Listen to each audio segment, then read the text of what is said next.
আসসালামু আলাইকুম ওরহমতুল্লাহ। প্রিয় বন্ধুরা, হে চিরঞ্জীব, হে সংরক্ষক, এই দুটি নামের মধ্যে কি রয়েছে চলুন জানা যাক।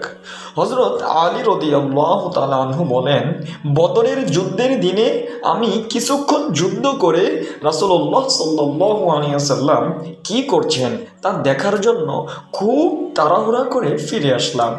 এসে দেখি তিনি সাজেদারত অবস্থায় রয়েছেন এবং শুধু বলছেন, ইয়া হাইয়ু ইয়া কয়্যুম, হে চিরঞ্জীব, হে সর্বসংরক্ষক। এর বেশি কিছুই তিনি বলছেন না, আমিও আর বেশি কিছু তেমন শুনতে পাচ্ছি না। এরপর আমি আমার যুদ্ধের মধ্যে ফিরে গেলাম।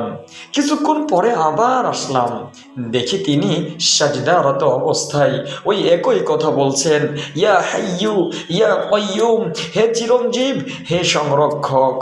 এরপর আমিও আবার যুদ্ধে ফিরে গেলাম। কিছুক্ষণ পর আমি আবার ফিরে আসলাম, এসে দেখি প্রিয় নবী মুহাম্মদুর রাসূলুল্লাহ সাল্লাল্লাহু আলাইহি ওয়াসাল্লাম তিনি সে কথাই বলছেন, ইয়া হাইয়ু ইয়া কয়্যুম, হে চিরঞ্জীব, হে সর্বসংরক্ষক। এরপর আল্লাহ তাকে বিজয় দান করেন। সুবহানাল্লাহ, সুবহানাল্লাহ।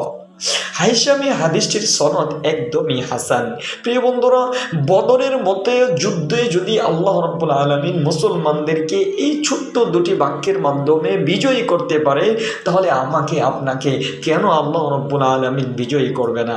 অবশ্যই আপনার মনের চাওয়াগুলো, আপনার মনের আশাগুলো, আপনার মনের বাসনাগুলো ইয়া হাইয়ু ইয়া কয়্যুম এই দুটি শব্দের মাধ্যমে মহান আল্লাহ রাব্বুল আলামিনের দরবারে তুলে ধরবেন।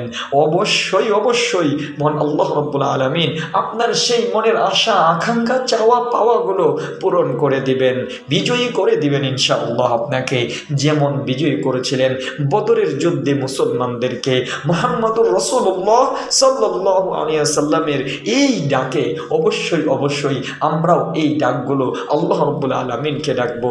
আল্লাহ রাব্বুল আলামিন আমাদেরকে এই দুইটি নামে আল্লাহ রাব্বুল আলামিনকে বেশি বেশি ডাকার তৌফিক দান করুক।